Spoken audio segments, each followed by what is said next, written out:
Hi, my name is Alan Lamont. I'm going to bring a message now about the Vatican rat lines and the Nuremberg trials, and really the connection between the Vatican and Nazi Germany. And with the end of the war, it was really brought out that Hitler died by suicide. I don't believe that whatsoever.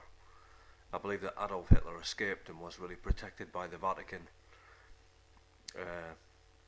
But he is still today uncondemned by the Church for his crimes.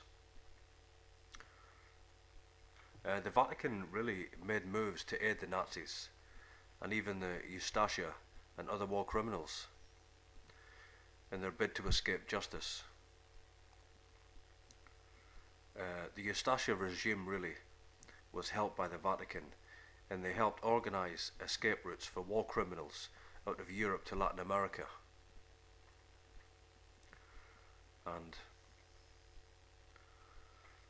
this is the real truth of the Catholic Church's involvement. Really, the Nazi regime really was trained by the Jesuit order, and even Himmler's uncle was a Jesuit priest. Hitler, in many of his quotations, praised the Jesuits and said that really he learned above all from the Jesuits, and there is nothing more spectacular than the hierarchical structure of the Catholic Church, and said that he had put into practice many of their principles. Von Papen, who really signed the Concordat with Pacelli, and to bring Hitler to power as Chancellor, said exactly the same thing. He said that the Third Reich is the first world regime or world power to put into principle the high principles of the papacy. And von Papen really was a Knight of Malta. He was working for the Vatican, and men like Adolf Eichmann, he was brought to justice, and he escaped through the Vatican rat lines, eventually reaching Argentina, where he lived in safety for the next 15 years. But in 1960, the Israeli Secret Service Mossad organization found his lair, and he was drugged, kidnapped, and smuggled onto a plane. And he knew terror for the first time, the man who'd brought terror. And really he stood trial, for his crimes in Israel before the survivors of the Shoah. In 1962, Adolf Eichmann was found guilty and hanged and cremated, but one day he will stand before the Jewish Messiah, Jesus Christ, the God of Israel, and he will be sentenced for all eternity. And the Vatican did provide a funneling, really for the Nazi gold, bullion in the safe banks, beyond the reach of the Allies. A US Treasury document based on CIA intelligence information accused the Vatican of keeping tons of Holocaust gold on behalf of the fascist Croatian Ustasha. The Vatican, of course, denied these claims and said they were untrue. And today, even legal action has been desperately resisted by the Vatican. As Serbian and Jewish survivors of the Nazi and Ustasha regimes seek to account for stolen World War II assets in a San Francisco federal court. The Vatican refuses to open its files, in order to, quash these accusations that it colluded with the Nazis during World War II. The reason why the Vatican refuses to open its files is because the evidence is that the Jesuit order really was behind the rise of Hitler, and they wrote Mein Kampf, My Struggle, his book, and really brought him to power. Hindenburg was poisoned. He was a Knight of Malta, Hindenburg. I've got photographs on various videos of that, and in fact I'll put them on this video, and I'll put some other pictures on. But Hindenburg was a Knight of Malta, and he was really poisoned, I believe, really to bring Hitler to power as Chancellor of Germany. But it is the Jesuit order that trained Hitler, and from his own quotations, he learned from the Jesuits, and he says that he's seen in Himmler our Ignatius of Loyola, and it was run by the Jesuit order. That's why the Vatican will not open its files. And At the Nuremberg trials in 1946, Hitler's willing murderers were tried for their wicked, hellish crimes against humanity. And daily they were faced with chilling and heartbreaking testimonies from the mouths of survivors. Yet amazingly, in the face of the horrific evidence, the voice of the Vatican was heard, repeatedly pleading for the court to spare the lives of some of these Nazi monsters. Why was that? Because they were Jesuit trained, working for the Society of Jesus. Oswald Pohl, the man who went at concentration camps to be fitted with gas chambers, was sentenced to death. And Pope Pius, sent him a message. Quote, "Unjustly condemned by men, thou shalt find thy reward in heaven, I assure thee." Another of Hitler's henchmen, Baron von Weizsäcker, he made his escape and found sanctuary within the Vatican. Now the Vatican reluctantly conceded to the Allies' demands and handed him over for trial. Von Weizsäcker was sentenced to a mere 7 years imprisonment. Why? For deporting French Jews to Auschwitz and actively prevented the Swiss Red Cross from saving French Jewish children. By a special plea for clemency had been read to the court, a plea from Pope Pius, and this pleading for mercy upon the guilty was heard again and again from the Vatican. In Italy, Mussolini, who was also a Knight of Malta, they were all Knights of Rome, all of them Knights of Malta, and his mistress were denied the luxury of a trial. As they made a feverish attempt to escape the advancing Allies, they were captured by Italian partisans who had them both shot, and their bodies were then repeated to subject beatings after death, and they were finally strung up by their heels in the forecourt of a gas station in the centre of Milan.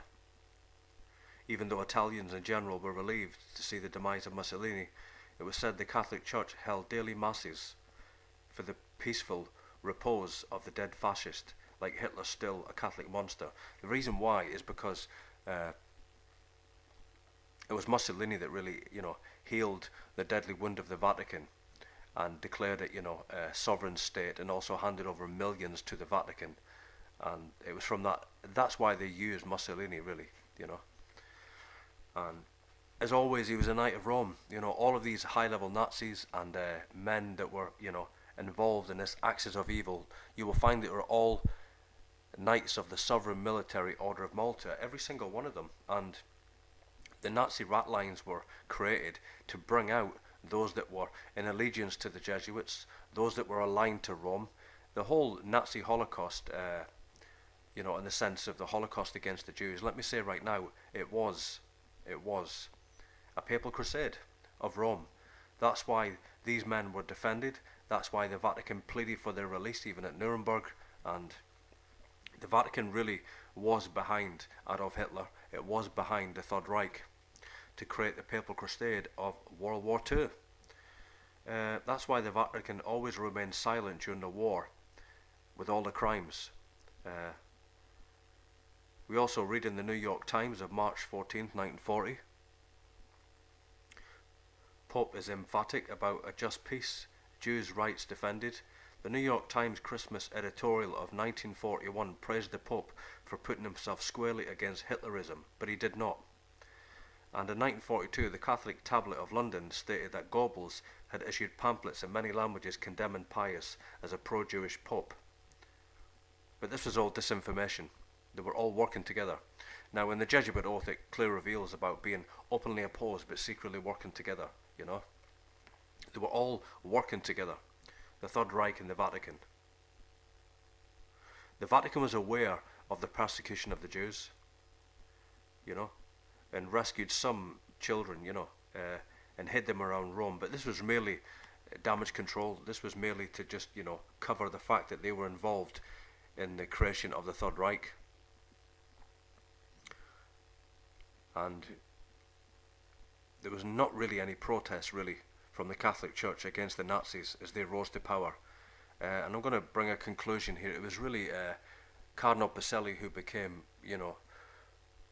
Pope of Rome. He signed, again, to quote that, he signed Concordat with von Papen. Von Papen was a high Knight of Rome, Knight of Malta, and it was that concordat that ended persecution to Hitler and brought in the Catholic vote and brought him to power as Chancellor.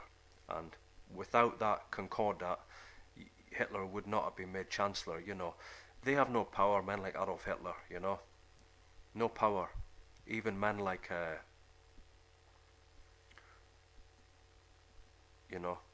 what's his name? Oh, it slipped my mind now. But rulers all across the earth, you know, the only way they can rule is to have concordats with the Vatican. The Vatican makes these concordats with the nations of the earth, and those rulers are positioned, and obviously because they made a concordat with the Vatican is in control of world politics even today, and positions their leaders, and they continue to bring papal crusades. Even George Bush, you know, his war in Iraq was a papal crusade, in Afghanistan, and you know, Osama bin Laden, he was another, you know, monster of the CIA, another creature of the CIA, another false enemy. Castro, that was his name, sorry, it just came back there. Fidel Castro, he's a high Jesuit, always has been, and the whole persecution against him from the CIA was really, it was you know, a complete lie, really. He was trained by the Jesuits and positioned by the Jesuits, and the whole war against Saddam Hussein, you know, Saddam Hussein was another false enemy created by, you know, the CIA, you know, and they all are, you know, false enemies, and they position them, they fund them as, you know, revolutionary leaders, you know, they fund them, and they remove them. But men like Castro, you know, they don't get removed because they're high Jesuits, and Adolf Hitler was a son of the Catholic Church, you know, he was a son of Loyola, he was Jesuit trained, and he was an agent of Rome, and, you know, all of this has really come out a lot about the Nazi rat lines. People know this, but it was the Knights of Malta who set that up and run that, and they also today run the Central Intelligence Agency. William L. Donovan created the Central Intelligence Agency, and he was a Knight of Malta. Bonaparte, he created the Federal Bureau of Investigation. He also was a high-level Knight of Malta. All across the earth, you see really also that the OSS was trained by British Intel, MI5, which is run by the Jesuits. You see their all-seeing eye above the pyramid symbol of the British MI5, and so you have the whole intelligence network run by the Jesuits also, training Israeli Mossad, and that's just what I want to bring out, really, that when you look into the history of the Third Reich, you see that the Jesuits were ruling over that Third Reich. But also a book on it, and I'll finish with this. It's a book by The Secret History of the Jesuits. You can get this free on PDF. You can download that on Google. It's by Edmund Paris. I'll say it again. The book is called The Secret History of the Jesuits, and it's a great book. One of the best on, I would say actually the best on that whole period in history, and exposing the Jesuits controlling the Nazis and the Third Reich. Great book. It's actually on my blog as well. If you want to download any free PDF books, you can go on there and they're free. I've got a whole list of them, and but you know, the Catholic Church really, you know, is behind all of these wars across the earth, all of these constant wars. They're all crusades of Rome, you know, to bring about the one world government and the new world order. Okay, my name is Alan Lamont. Thanks for listening, and as always, all roads lead to Rome.